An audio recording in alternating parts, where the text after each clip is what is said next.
Hello, dear friends. Let your mind begin a journey through a new and strange world. Let go of all thoughts of the world you knew before. Let your soul take you to where you long to be. Close your eyes, let your spirit begin to fly, and you will live as you have never lived before. Sign it, Erich Fromm. Opinion piece. Kazakhstan is initiating change. It could produce a domino effect. Money has replaced religion. The religion of money controls the world. Money comes from Babylonian magic. Today's money changers operate on the sly. Jesus was crucified for attacking money changers. Julius Caesar was assassinated for harming money changers. Toni Rodriguez spent 13 years on Ceres with the Dark Fleet. Starfleet arrived to see the liberation of humankind. Ancient space arks activated with Starfleet's arrival. Let's start. The street riots that have brought down the government of Kazakhstan could be the beginning of a much talked about domino effect, along with the re-evaluation of the Iraqi dinar that is pending public and official announcement, and it is being debated in the Iraqi parliament.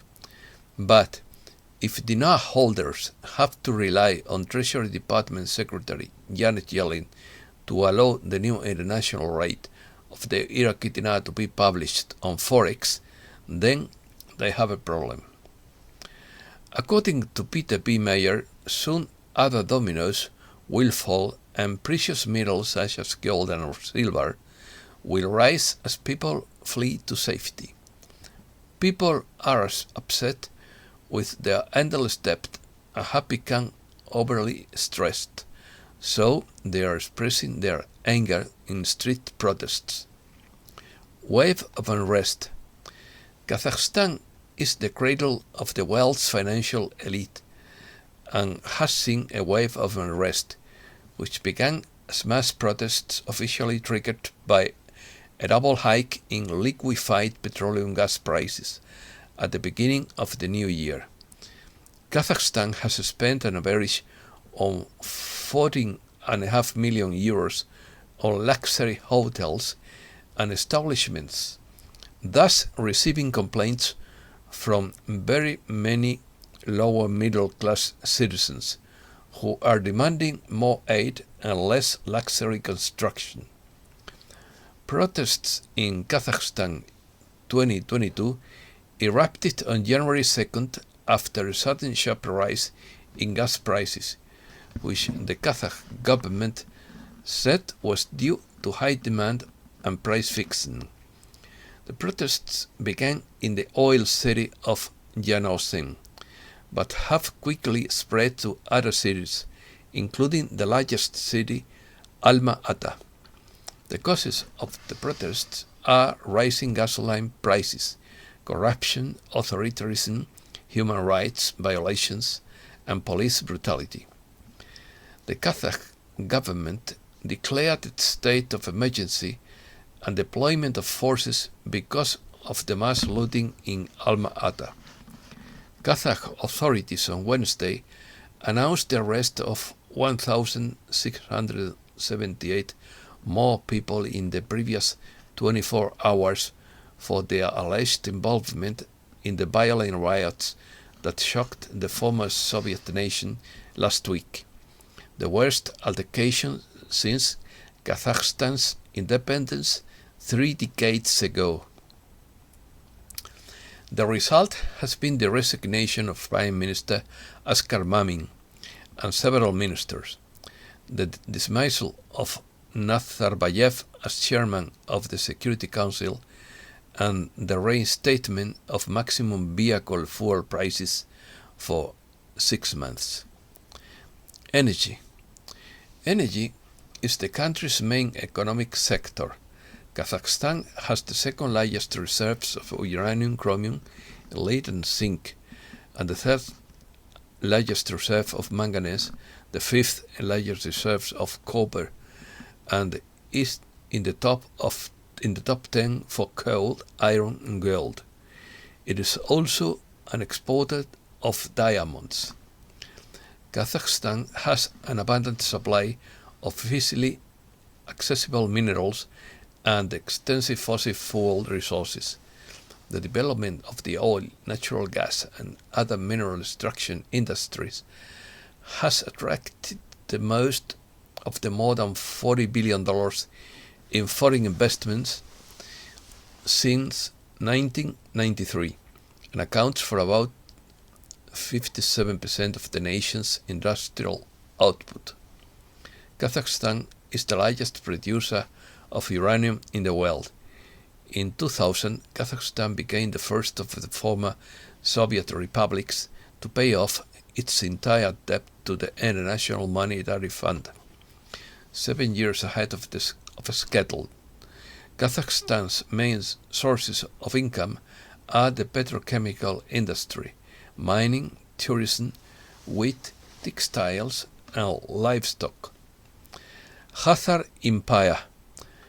Now here in history was the art of making money out of nothing more developed than in the ancient Khazar Empire, which evolved from nomadic clans operating on the western caravan routes in the Caucasus mountain region, northern Iraq and between the Black Sea and the Caspian Sea region.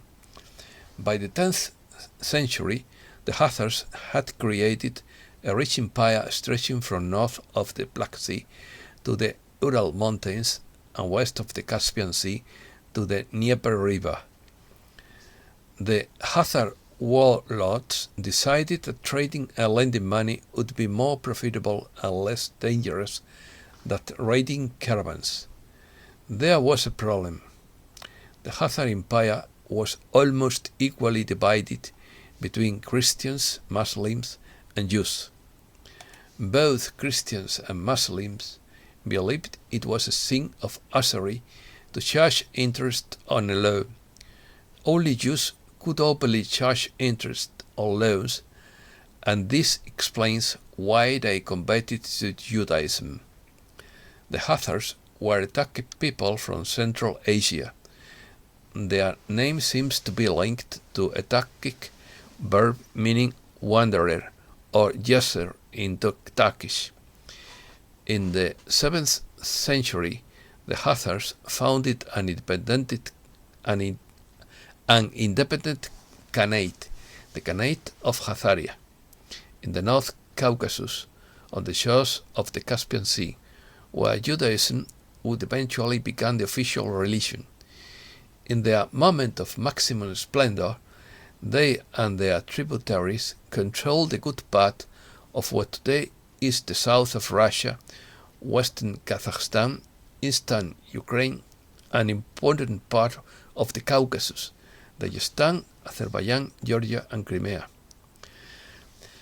The Khazars were important allies of the Eastern Roman Empire against the Sassanid Empire, as well as being significant regional power at its peak.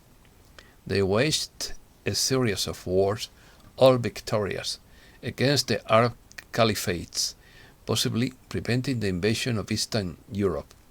At the end of the 10th century, their power declined against that of Kievan Rus, their empire being absorbed by the emerging Slavic states, and they later migrated to Europe, where they formed Jewish communities.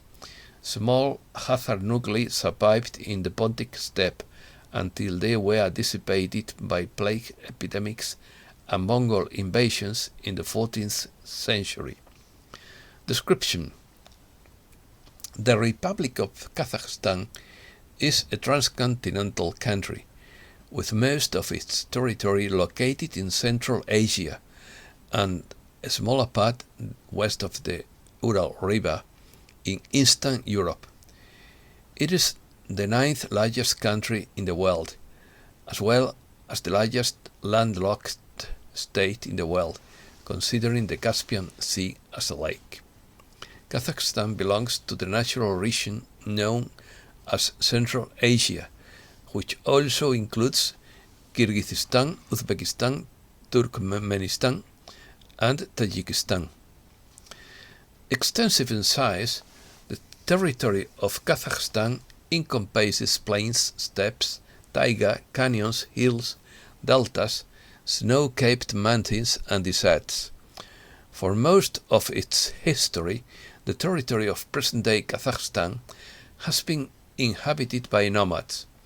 By the 16th century, the Kazakhs emerged as a distinct group, divided into 3 hordes. The Russians began to advance into the Kazakh steppe in the 18th century, and by the mid-19th century, all of Kazakhstan was part of the Russian Empire. After the Russian Revolution of 1917 and the subsequent Civil War, the territory of Kazakhstan was reorganized several times before becoming the Kazakh Soviet Socialist Republic of Kazakhstan in 1936 as part of the Soviet Union. During the 20th century, Kazakhstan was the site of major Soviet projects, including Khrushchev's Virgin Lands campaign, the Baikonur Cosmodrome, and the Semipalatinsk test site, the Soviet Union's largest nuclear test site. Kazakhstan declared itself an independent country on December 16, 1991, the last Soviet republic to do so.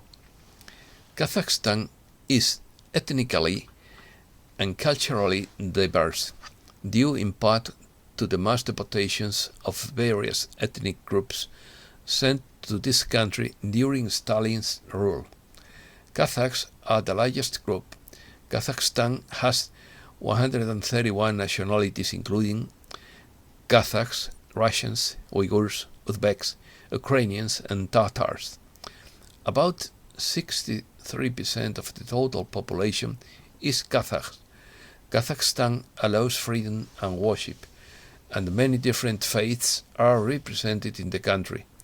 Islam is the religion of about 3/4 of the inhabitants, and Christianity the faith of most of their remainder. Babylonia. The modern magic of creating money out of thin air has its roots in the ancient city of Babylon. Some 600 years before the birth of Yeshua, commonly known as Jesus Christ. This Babylonian money magic involved the substitution of paper credit certificates for gold and silver deposits, allowing travelers to travel with their money in a form that offered easy replacement in case they lost the certificate or had them stolen. When Yeshua stormed into the great temple in Jerusalem in anger, overturning the tables of the money changers, they ran out of the temple, while Yeshua declared, "Do not make my Father's house a house of merchandise." These same money changers called for his death days later, so the real reason he was crucified was because of his attack on the money changers. The Romans were already followers of these same Babylonian trading codes. This indicates that the connection between Roman slave traders and the Pharisees was more than a mere coincidence, and they were of common cultural ancestry. Around 50 before Christ, it was Julius Caesar who was assassinated when he attempted to take control of the kingdom's monetary system by minting coins for use in daily trade.